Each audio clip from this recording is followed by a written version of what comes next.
دعا مسلمان میں عقیدہ توحید پختہ کرتی ہے، اور دعا اس دولت کا نام ہے جو صرف مومن کے پاس ہے، کافر کے پاس نہیں۔ نبی پاک علیہ السلام نے فرمایا الدعاء صلاح المومن، دعا مومن کا ہتھیار ہے، کافر کے پاس یہ ہتھیار نہیں ہے۔ مومن جب اپنے مالک کے حضور دعا مانگتا ہے نا، دنیا میں آپ کسی سے زیادہ مانگے تو وہ ناراض ہو جاتا ہے، وہ کہتا ہے بھائی تو نے تو کام بنا لیا ہے، کل بھی دیا تھا، پرسوں بھی دیا تھا، روز روز تجھے کون دے؟ میرے نبی پاک علیہ السلام نے فرمایا جو اپنے رب سے زیادہ مانگتا ہے رب اس سے زیادہ راضی ہوتا ہے، زیادہ راضی ہوتا ہے۔ اب دعا مخصوص اوقات نہیں دعا کے، فرمایا اذا دعان، جب بھی دعا مانگو گے تمہارا رب تمہاری دعا کو، جب بھی دعا تو دعا کرتے رہنا چاہیے، ہر وقت دعا میں بندہ شامل رہے، اللہ کے ذکر میں شامل۔ یہ جو قرآن مجید نے کہا نا یا ایھا الذین آمنوا اذکروا اللہ ذکرا کثیرا، اے ایمان والو اپنے رب کا ذکر کثرت سے کرو، وسبحوہ بکرۃ واصیلا، اور صبح و شام اسی کی پاکی بیان کرو۔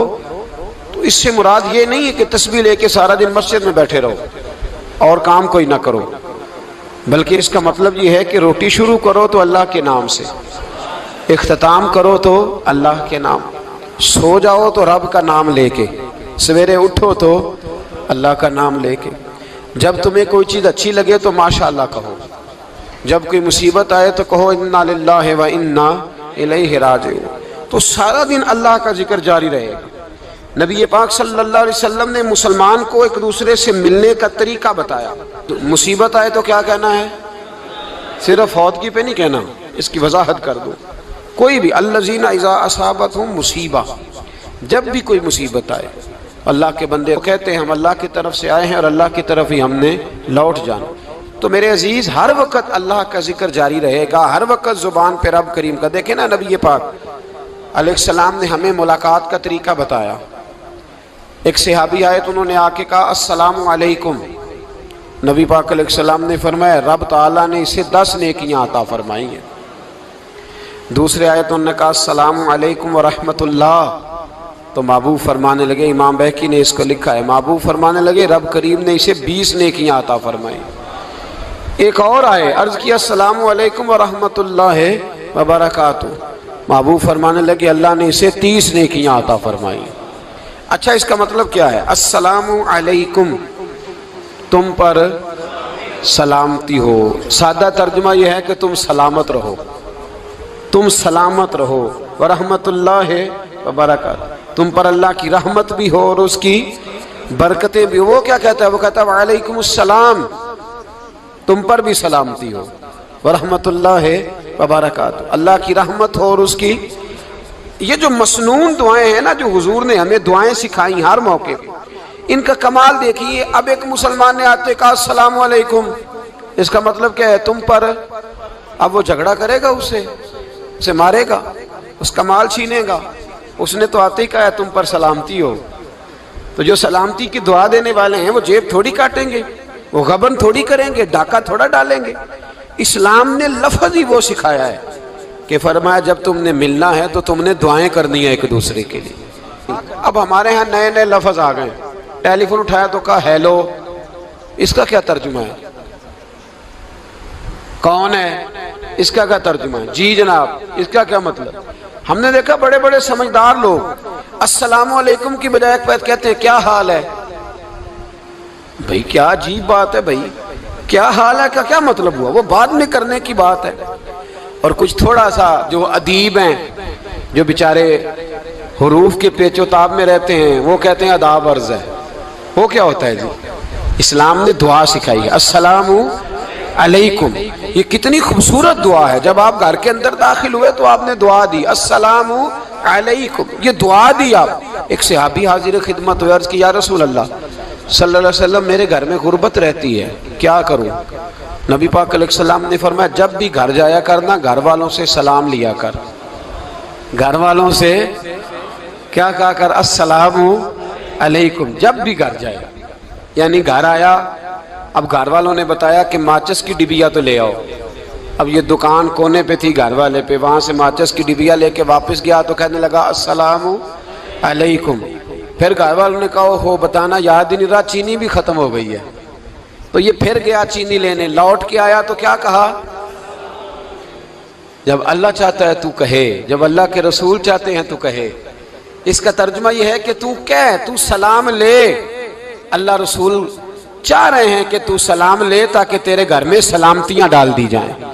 تو فرمایا سلام لینی ہے تو نے, اور ساتھ تو نے اس طرح کرنا ہے کہ 3 دفعہ سورۃ اخلاص کو پڑھنا ہے. امام قرطبی نے اس کو لکھا ہے. اس نے کہا حضور غربت بڑی ہے. غربت بڑی ہے تو کہ وظیفہ بتائیں. فرمایا جب بھی گھر جاؤ سلام لو اور 3 دفعہ سورۃ اخلاص پڑھو. وہ صحابی کہتے ہیں میں پکا ہو گیا. اب وہ کچھ دنوں کے بعد, کچھ عرصے کے بعد, کچھ مہینوں کے بعد واپس آئے تو صحابہ کرام علیہم رضوان فرماتے ہیں ہماری خواہش تھی کہ یہ کچھ بیان کرے, اب بتائے جو وظیفہ لے کے گیا تھا اس کا رزلٹ کیا نکلا. کہتے اس نے بڑی حیرت انگیز بات کی, حیرت انگیز عجیب انداز میں. کچھ لوگوں کا دل ہوتا ہے نا کہ مجھے ملے میرے پڑوسی کو نہ ملے, اور کچھ کا دل ہوتا ہے یار مجھے بھی ملا ہے اور الحمدللہ میرے پڑوسی کو ملا ہے. تو صحابی جب حاضر ہوئے تو صحابہ کہتے ہیں ہمیں تجسس تھا کہ یہ کچھ بتائیں. تو حضور نے فرمایا کیا حال ہے تیرا؟ کہا یا رسول اللہ کمال ہی ہو گئی ہے حضور, میں جب بھی گھر جاتا ہوں سلام لیتا ہوں اور 3 دفعہ سورۃ اخلاص پڑھتا ہوں. میں تو امیر ہو ہی گیا ہوں, میرے تو ہمسائے بھی امیر ہو گئے. کتنا پیارا ہے یہ جملہ, کتنا حسن ہے. اتنا اچھا لفظ کسی اور کے پاس ہے ہی نہیں جو الفاظ ہمیں ہمارے رسول نے عطا فرمایا. اس کو اپنائیے, اس کو اپنائیے. یہ الگ بات ہے کہ لوگ مطلب کے لیے سلوٹ کر لیتے ہیں بڑا سارا, لیکن مطلب کے لیے نہیں. جس کو جانے اس سے بھی سلام لیں, جس مسلمان کو نہیں جانتے اس سے بھی. تو نبی پاک نے ہمیں مسنون دعائیں سکھائیں. رات کو جب سونے لگیں اللہ کے رسول صلی اللہ علیہ وسلم نے ہمیں دعا سکھائی. حضور نے فرمایا جب سونے لگو تو مسلم شریف میں فرمایا تم نے یہ دعا پڑھنی, اللہم باسمک اموت و احیا. تم نے کہنا اے اللہ میں تیرے نام پر مرتا ہوں اور تیرے نام پر جیتا ہوں. نبی پاک صلی اللہ علیہ وسلم نے ایک حدیث میں فرمایا کہ یہ جو نیند ہے نا یہ موت کی چھوٹی بہن ہے, یہ موت کا ایک حصہ ہے. جس طرح انسان سو جائے تو کوئی خبر نہیں ہوتی کیا ہو رہا ہے, بالکل وہ اٹھا ہے تو اس نے کہا ہو یہ کیا ہوا. سو جاتا ہے نا آدمی, اسے خبر نہیں ہوتی. اوہو میں نے تو 11 بجے اٹھنا تھا, یہ تو 3 بج گئے. اب اسے خبر نہ رہی. سوتے ہوئے لوگ چوری کر لیتے ہیں, بلکہ اس طرح بھی ہوتا ہے کہ آدمی نے گکھڑ اترنا تھا, وہ پنڈی سے آ رہا تھا لیکن وہ سویا ہوا تھا. آنکھ تب کھلی جب کاموں کی آ گیا تھا. اب اس کا اس پر زور, تو فرمایا کیا پتا اب تو کھل گئی کاموں کی, جا کے لاہور جا کے کسی جگہ پہنچ کے, تو یہ بھی ممکن ہے کہ کھلے ہی نہ, نیند ہی موت کا سبب بن جائے. تو کہہ کے سو کہ یا اللہ تیرے نام پہ سو رہا ہوں. اللہ کس نام پہ سو رہا ہوں؟ یار اگر ہم ان دعاؤں کا حسن سمجھے, مت اللہم باسمک اموت و احیا, یا اللہ میں تیرے نام پہ سوتا ہوں اور تیرے نام پر اٹھتا ہوں. گویا کہہ رہا یا اللہ میری نیند بھی تیرے فضل سے ہی ہے, اور اگر آنکھ کھل جائے تو وہ بھی تیرے فضل سے ہی ہے. کتنا اعلیٰ نبی پاک علیہ السلام نے انداز سکھایا. اور پھر بخاری شریف میں حدیث موجود ہے, فرمایا جب اٹھو تو کہو الحمدللہ الذی احیانا احیانا بعد ما اماتنا والیہ النشور. فرمایا جب تم سو کے اٹھو تو پھر کہو اے اللہ ساری تعریفیں تیرے لیے, تمام تعریفیں جس نے ہمیں موت کے بعد حیات دی, موت کے بعد فرمایا احیانا بعد ما اماتنا, ہمیں مرنے کے بعد گویا اللہ کا شکر ادا کر کے آنکھ کھل گئی.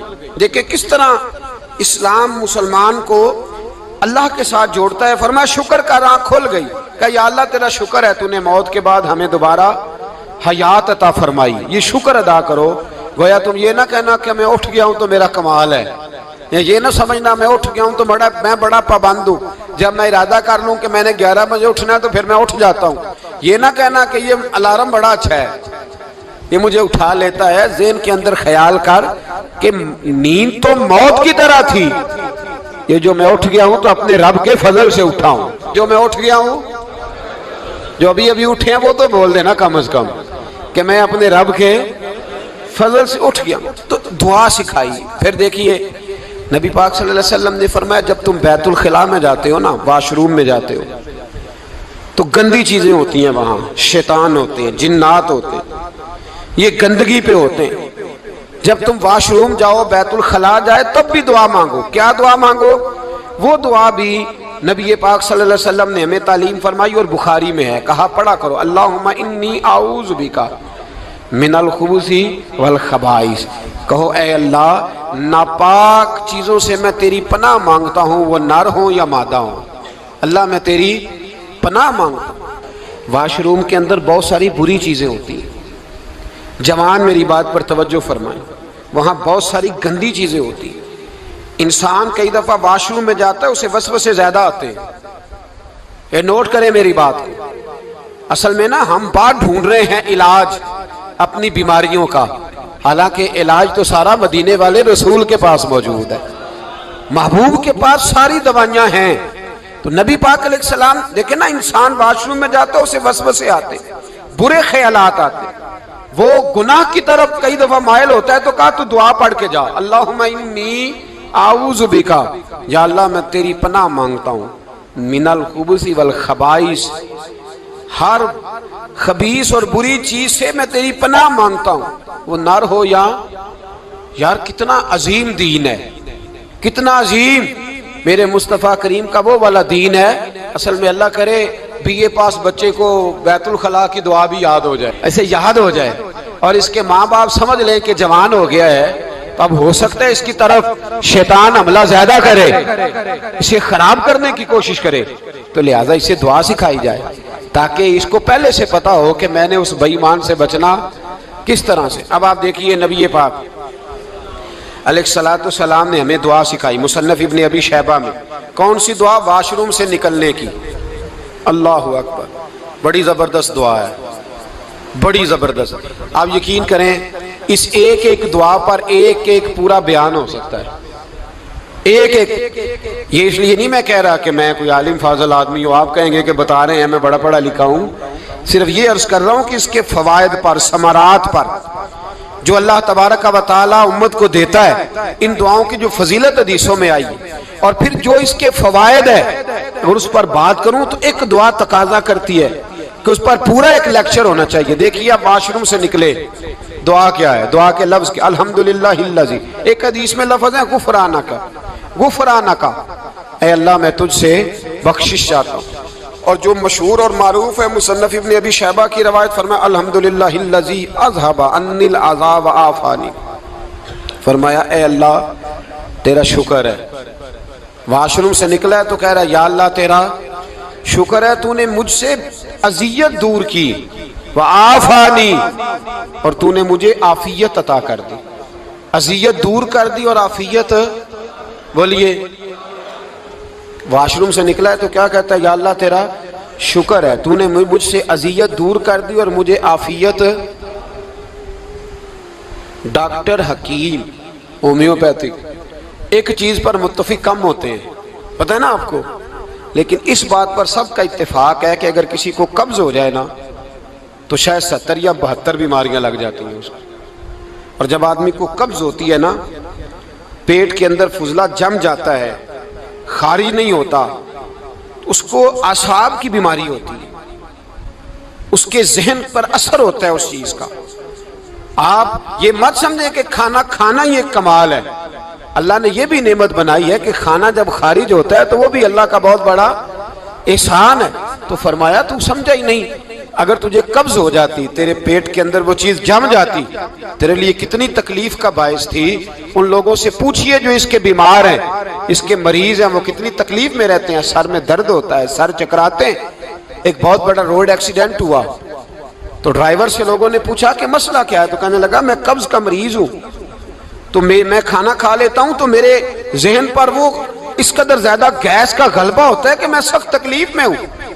نبی پاک علیہ السلام نے ہمیں سمجھایا اور بتایا کہ سمجھ لو یارو، کھانا کھانے کی نعمت تو اللہ نے تمہیں عطا فرمائی ہے، لیکن کھانا کھانے کے بعد اس کا اخراج بھی اللہ کی بہت بڑی نعمت ہے، تو اللہ کا شکر ادا کرو۔ پھر جب آپ گھر سے نکلیں گے تو بھی اس کی دعا ارشاد فرمائی، بسم اللہ توکلت علی اللہ، اللہ کے نام سے گھر سے نکلتا ہوں اور میں نے بھروسہ بھی اللہ کے نام پہ کیا۔ جب گھر سے نکلیں تو کس کے نام پہ بھروسہ کریں؟ بولیے حضرت رابعہ بصریہ رحمت اللہ علیہا، آپ تشریف لے گئیں حج کرنے، جس دن واپس آئیں اپنا اونٹ کہہ گئیں جاتی دفعہ، کہنے لگی اللہ میں تیرے حوالے کر کے جا رہی ہوں، اور بسم اللہ توکلت علی اللہ، بھروسہ بھی تیری ذات پہ۔ جس دن واپس آئی نا اسی دن کسی نے بتایا کہ اماں آج ہی تیرا اونٹ مر گیا ہے، تو اونٹ کے سرانے کھڑی ہو کے کہنے لگی مولا میں تو تیرے نام پہ تیرے پہ بھروسہ کر کے گئی تھی، تیرے حوالے، میں تو تیرے گھر گئی تھی۔ تو لوگ کہتے ہیں اماں کے منہ سے لفظ نکلے تو اونٹ زندہ ہو کے کھڑا ہو گیا، کھڑا ہو گیا اونٹ۔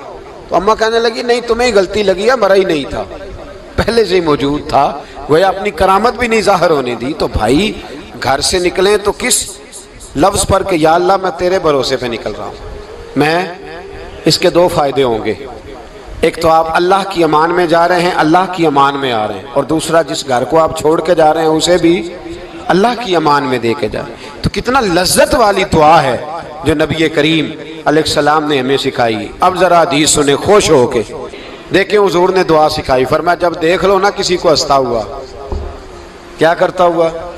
ماشاءاللہ آپ تو ہنسنے لگے۔ جب کسی کو ہنستا ہوا دیکھو تو کہا کرو اضحک اللہ سنک، یہ دعا یہ بخاری ہے، فرمایا دعا مانگا کرو جب کسی مومن کو ہنستے ہوئے دیکھو تو دعا مانگو اضحک اللہ سنک، اللہ تجھے ہنستا ہی رکھے، اللہ تجھے، بولیے جل نہ جایا کرو کہ میں پریشان ہوں تو یہ ہنس کیوں رہا ہے، جھلا نہ کرو، بلکہ کیا کہا کرو اللہ تجھے ہنستا رکھے، اللہ تجھے۔ نبی پاک صلی اللہ تعالی علیہ وآلہ وسلم نے فرمایا، ترمذی میں حضرت اسامہ بن زید رضی اللہ تعالیٰ عنہ سے حدیث مروی ہے، حضور نے فرمایا جس نے کسی کے ساتھ احسان کیا اور جس پر احسان کیا، اگر اس نے یہ دعا پڑھ دی نا جزاک اللہ خیرہ، تو فرمایا اس نے اللہ کی بھی پوری حمد کر دی اور محسن کا صحیح شکریہ بھی ادا کر دیا۔ کیا کہنا ہے؟ جزاک اللہ، اللہ تجھے بہترین جزا عطا کرے۔